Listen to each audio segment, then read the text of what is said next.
Hello again, my loves, and welcome back to another reading. Tonight, the words that I just heard for this reading were, you are ready. Ready to receive, ready to create, ready to be infinite, and ready to be full of light. So let's dig in.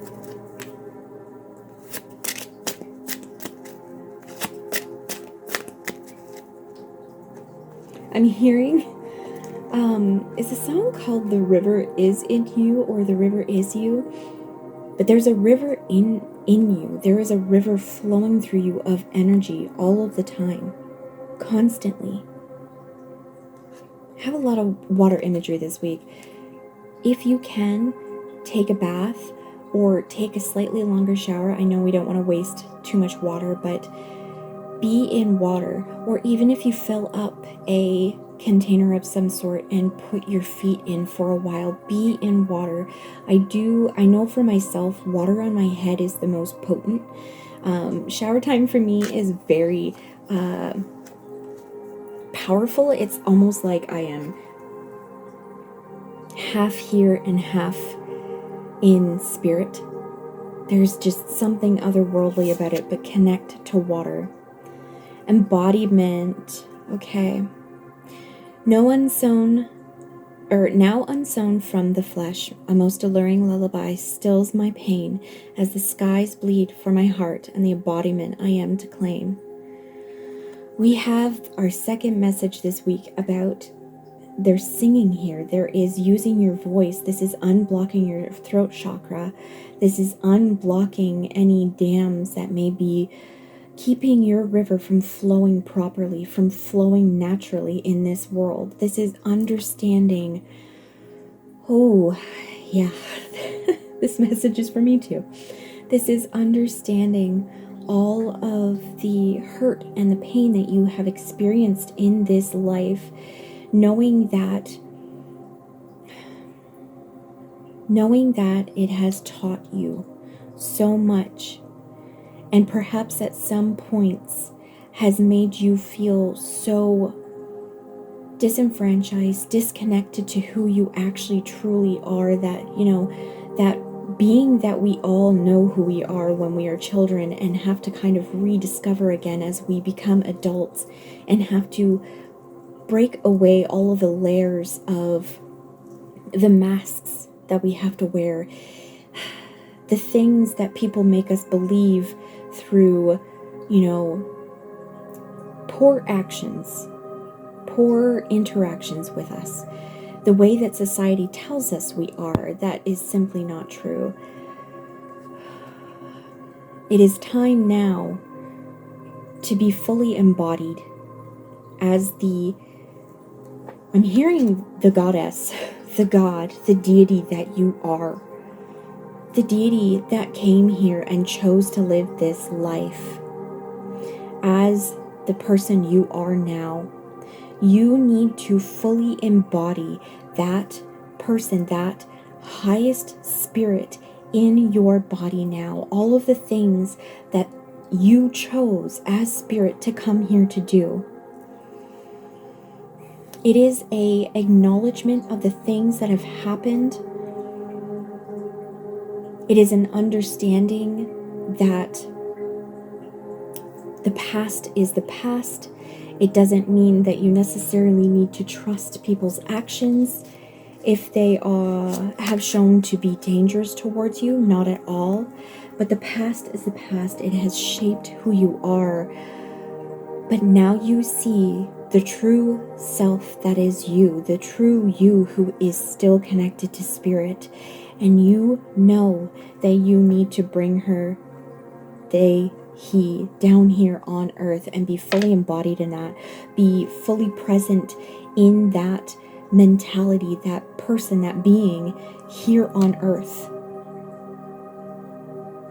And I'm seeing with this that in doing that, you are singing the earth into the way that we all came here to try to steer this earth into being.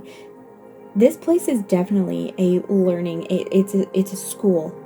It is a lot of very icky things happening.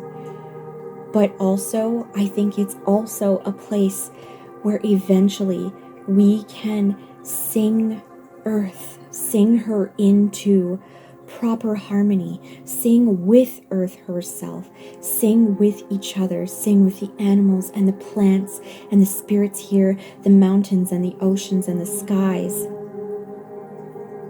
That's what we've come here to do as humans, embodied in these human bodies, embodied in these limited bodies that can't fully access everything that we can up in spirit. But the truth of this is to find ourselves, even though we've been cut off from the knowing of our truest, highest selves, being a human. So we find our true selves here as much as we possibly can as a human in our limited form. And then we come together and we sing together, sing the world into this beautiful place that she always has held inside of her as well. I'm even seeing the earth as almost an experience of spirit deciding to be this living, breathing planet and having all this turmoil, but wanting so badly to be in harmony with everything of this planet, to be in good relationship in all of its biomes, in all of its cycles. What a stunning message so far. Okay, we're going to get a card from the Samhain deck as well. I just need a sip, actually.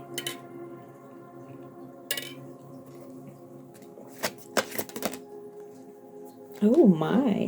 Oh, this is very good. This is... So, you know, I have this singing imagery here with the embodiment card. But we have the Banshee here. The Banshee. Heed my warning, dear child, for what I hold is far from unsung lullabies. Swallow a nail, and you can expect bleeding from within. It's not lost on me that both of these women are older. These are knowledge keepers. I'm hearing there's only so many mammals here on Earth who have the ability to become grandmothers.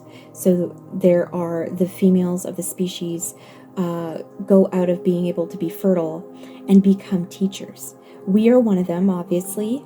Orcas are another. I know that I can't remember exactly how many species it is. It's not very many, okay?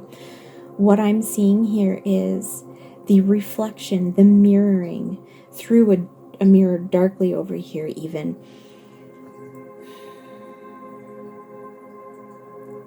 These are the paths that we are presented with at this time.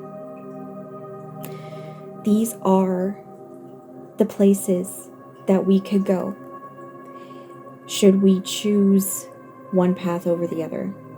We can be in harmony and fully embodied as, confirmation burp, as knowing our spirit as much as we possibly can in these bodies, but also being in harmony with everything on this planet.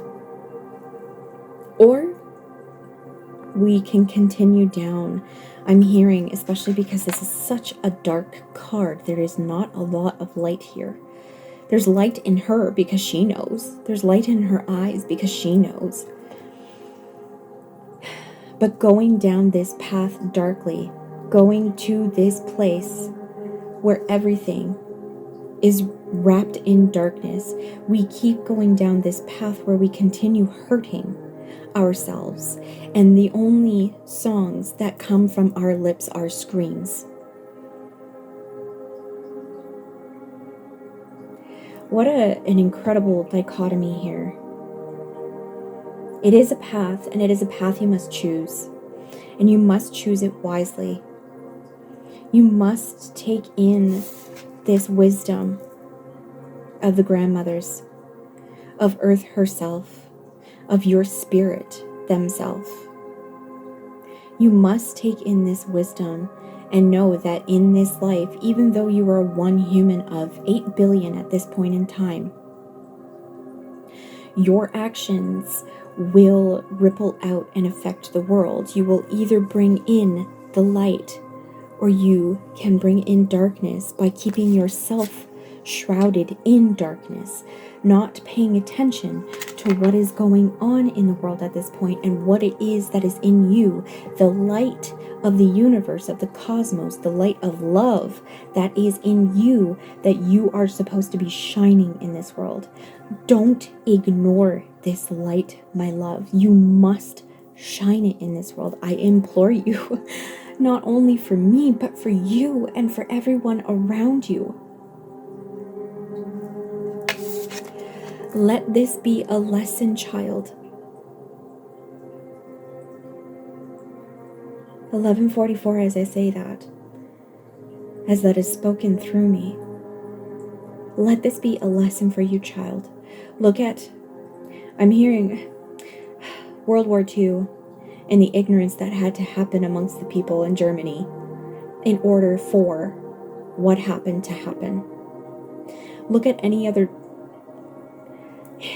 period of time in history where things like that happened, where it is very much trying to be happening in the United States right now, where it's very much happening in Palestine right now.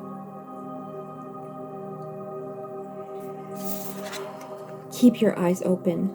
Her light is still within her, but she can no longer use it because there's not enough of other people's light in this world to fuel her in order for her light to shine out more brightly. We have to choose the path of light within ourselves so that it can be reflected outside of ourselves.